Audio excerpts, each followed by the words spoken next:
Hello everyone, welcome back to my channel genius classes. आज से मैं क्लास 8 का साइंस का एक नया सीरीज शुरू कर रहा हूं, जहां पर मैं आपको हर एक चैप्टर का एमसीक्यू मिलेगा आपके पहले एग्जाम से पहले। तो आज ये इसका पहला डे है, जहां पर मैं आपको chapter 1 crop production and management का मोस्ट इंपॉर्टेंट जो एमसीक्यू है वो दिया जा रहा है। ठीक है, अगर चैनल पर पहली बार आए हैं तो लाइक से सब्सक्राइब करके बेल आइकन को जरूर प्रेस कर लिए। तो चलिए शुरू करते हैं।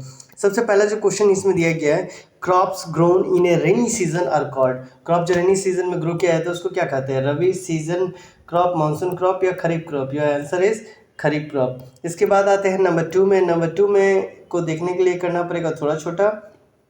इसमें बोला गया है which of the following tools is used by the farmer to remove the weeds. Weeds को हटाने के लिए यूज किया जाता है, प्लग, कल्टीवेटर हो या ढेकली। तो इसका सही आंसर हो जाएगा नंबर सी, दैट इज ढेकली। इसके बाद 3 नंबर में आते हैं। 3 नंबर में पूछा गया है wastage of water is least in the following method of irrigation. किस मेथड में वेस्टेज जो है पानी का कम होता है? मोट में, रहट में, ड्रिप इरिगेशन में, स्प्रिंकलर सिस्टम में? तो इसका सही आंसर हो जाएगा number C, that is drip irrigation.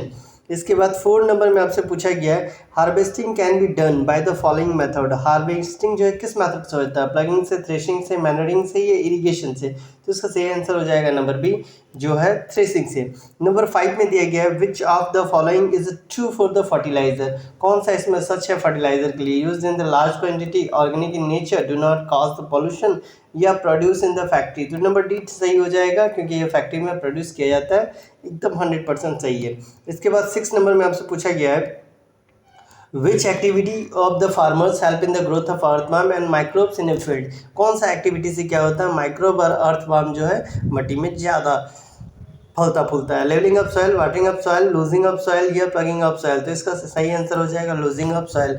Soil को लूज करने से ऐसा होता है। नंबर 7 में आपसे पूछा गया है which of the following is not a traditional method of irrigation. Not a पूछा है, पुली सिस्टम, लेवर सिस्टम, स्प्रिंकलर सिस्टम या ढेकली? तो सही आंसर हो जाएगा ए नंबर, पुली सिस्टम जो है ये ट्रेडिशनल मेथड नहीं है।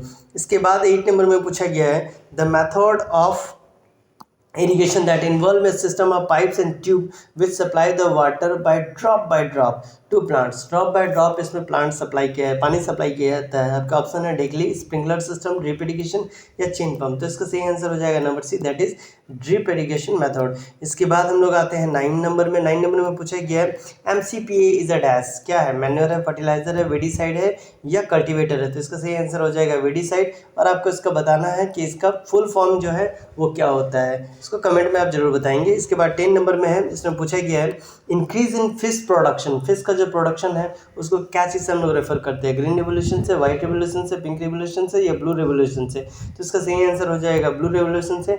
और इन तीनों किससे एसोसिएटेड है, इसका आप कमेंट में आंसर देंगे। इसके बाद 11 नंबर में पूछा गया है animals reared for the milk are known as. Animal जिसको मिल्क के लिए रेयर किया जाता है, नहीं पाला जाता है, उसको क्या कहते हैं? मिल्च, ड्रॉट, ब्रॉयलर या नन ऑफ दिस? तो ये सही आंसर हो जाएगा ए नंबर, जिसको बोलेंगे मिल्च एनिमल। इसके बाद 12 नंबर में पूछा गया है 2,4D इज अ डैश।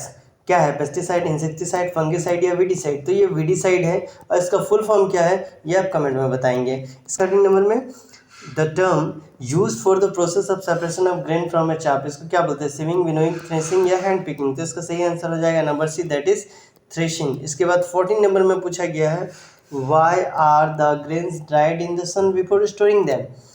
क्यों सुखाया जाता है उसको स्टोर करने से पहले? To keep the grains warm, या to increase the size of the grain, या to prepare the grain for the germination, या to reduce the moisture content on the grain? तो सही आंसर हो जाएगा नंबर डी, मॉइस्चर जो है उसको हटाने के लिए ये स्टोर किया है, धूप में दिखाया जाता है ताकि अच्छा आसानी से इसको स्टोर किया जा सके। 15 है how can the food items like milk, egg and meat can be produce on a large scale. Large scale में आप इसको कैसे प्रोड्यूस करते हैं? By doing the animal husbandry, या by performing the plant harvesting, या by providing the food for the animals, या by storing grains in the big godowns? तो इसका सही आंसर हो जाएगा बाय डूइंग एनिमल हस्बेंड्री।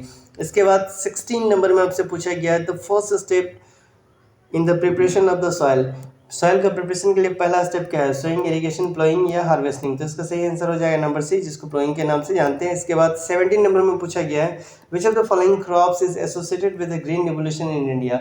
कौन सा ग्रीन रेवोल्यूशन से एसोसिएट है? कॉटन, राइस, व्हीट या जूट? तो इसका सही आंसर हो जाएगा सी नंबर, जो है व्हीट।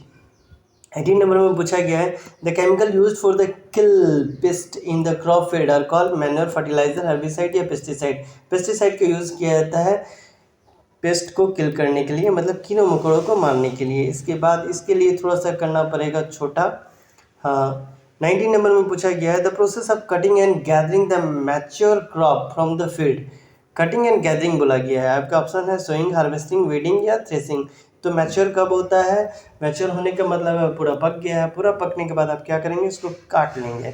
इसके बाद आते हैं 20 नंबर में। 20 नंबर में आपसे पूछा गया है the traditional tool used for the sowing seeds. जो सीड्स को बोने के लिए यूज़ किया जाता है वो है प्लग, सीड ड्रिल, हो या सिकल्स। तो ये सीड ड्रिल्स का यूज़ किया जाता है, प्लग, हो और सिकल्स का किस चीज़ के लिए यूज़ किया जाता है ये आप बताएंगे कमेंट में। तो ये था आपका चैप्टर 1 किसका, साइंस का, कौन से क्लास का, तो क्लास 8 का। मिलते हैं अगले वीडियो में, तब तक के लिए bye bye and take care. और वीडियो पसंद है तो शेयर करना ना भूलें।